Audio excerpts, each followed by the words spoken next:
13th ever Truck Series start now. Good job, Kevin. Hornaday was 10 laps down at the end, 26th place finish. And the winning crew chief standing by with Adam. It was almost boring today, Ernie Cope. You guys laid it on them. Yeah, no, that was a good day. This is like a homestead day that we had at the end of the year last year. Everything went smooth. Pit stops were perfect. Cautions fell at the right time. It was just one of those days that just went right. Congratulations. Go enjoy the victory. Thank you very much. Ernie's got plenty of work to do the rest of the day. The nationwide race tonight, but part one of this doubleheader complete successfully. And so the celebration will begin once again for Kevin Harvick. It's the third time in 2010 that this team will go to victory lane. Adam Alexander should have wished him a happy birthday, right? Nice birthday present for Ernie. Ernie Cope, 41 today. Phil, what's the average now finish for Kevin Harvick in 4 races? 1.6.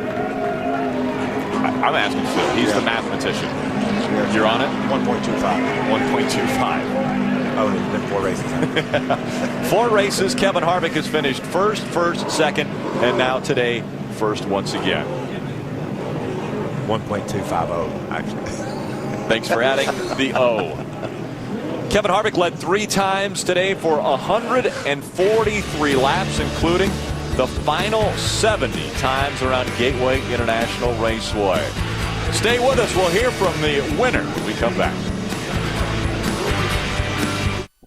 The victory lane today, but this performance, I believe he took him behind the woodshed. A little slow to get out with that injured shoulder and neck, but Harvick is a winner today.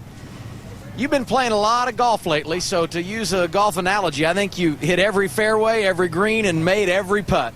Yeah, our Stubbs Chevrolet was just awesome today. Just want to thank all the fans for coming out, sitting in 105-degree weather, Camping World for everything that they do. Ream, Tide, Hornaday, it's all good, man. Easy go. Everybody who's been a part of this truck team, all these guys for putting all the effort in, and in the Fab Shop, and RCR for building this new chassis. So, good day. You were a little slow to get out of the truck. How do you feel physically after 160 laps? Physically, I feel okay. I'm just so nervous about moving somewhere that I shouldn't and catching my neck. So, it felt a lot better the hotter it got in there, so that was a good thing. Congratulations on the victory. Thanks. Harvick, a winner again to Ray Dunlap. Well, thank you, Adam. We're under the tent over here in the shade a little bit with Brad Keselowski. Double dip today. It's going to be a hot one. How'd you hold up inside the truck, Brad? Pretty good. I feel good. Just a little hot and sweaty. I'll go back to the bus and take a nice shower and be ready to go for a nationwide race tomorrow. I think we have an even better car over there than we had a truck over here, and this truck was pretty good. So proud of my guys for just a part-time effort with 6 or 7 employees to go out and run with Kevin and them guys. That ain't easy to do, so really proud of them and thankful for everybody's help that made that possible. All right, we'll see you in Bristol. Brad Keselowski finishes second today here in St. Louis. Take a look at our point standings after 11 races.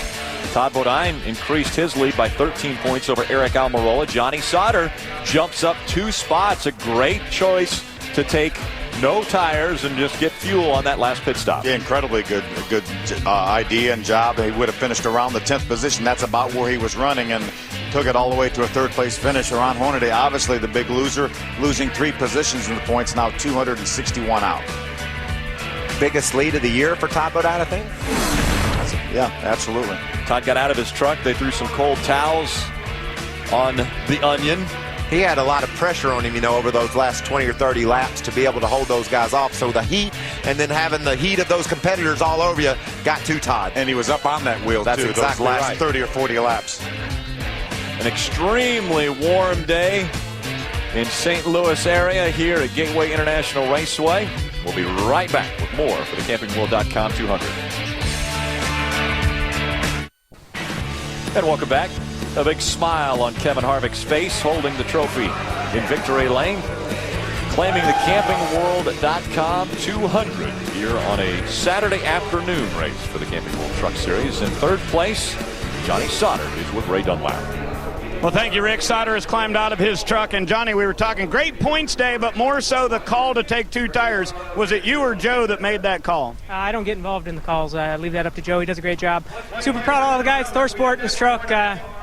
We were off all weekend, and we changed every setup, changed every shock, changed everything. We just could never get it right. And we were really good at the start of the race, got back in the pits a little bit there. We got work to do there, but just you get back in track position and your truck's not that good, it's really hard to get it back. So it was a great call to take 2 tires, and just good day for our in-country television, curb record Chevy, just not enough. All right, ORP next for him, one of his favorite racetracks, guys. Trying to put some fluid back in his body. You can tell it was a hot day inside the 13 truck. We take a look at the unofficial results. Kevin Harvick grabs his 3rd win of the 2010 season. Keselowski with his career best truck finish. Early in the going, Chevrolets dominated the top 5, but you can see we got a Dodge, a Toyota mixed into the top 10. Several Toyotas rounding out our top 10, so very competitive bunch of trucks today, except for that one that won. Yeah. No one was competitive with him. See Mario Gosselin, Max Pappas with top 15 finishes.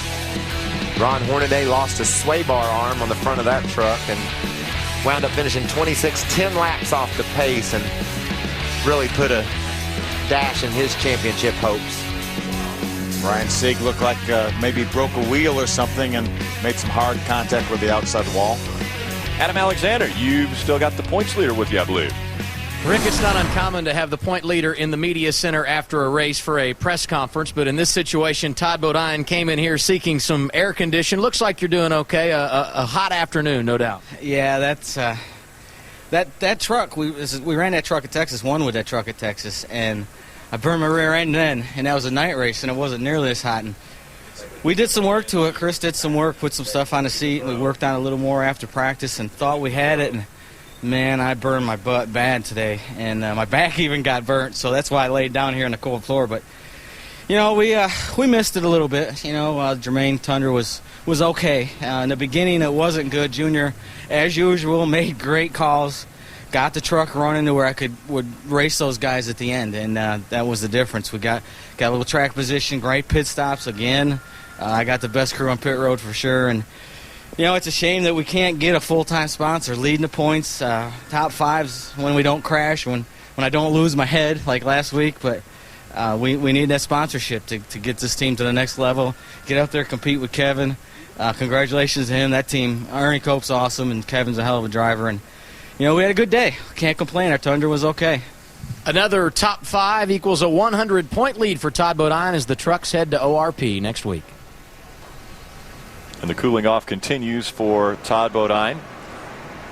Friday night racing will be the next stop for the Camping World Truck Series in the AAA Insurance 200. And that will be an incredible race. It always is. The groove is around the top. We talked about it a little bit yesterday, and they're going to be fighting for that space up there. Yeah, and the atmosphere in Indy when you come racing there is just it's incredible. NASCAR is so popular in Indianapolis, and I love the whole weekend, and the trucks get it all kicked off Friday night.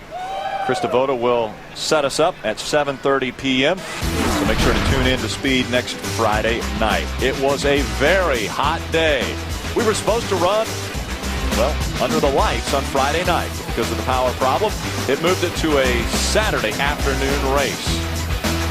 It was hot, and there were problems early on in this one, but the driver who didn't have a problem at all was piloting the number 2. Kevin Harvick.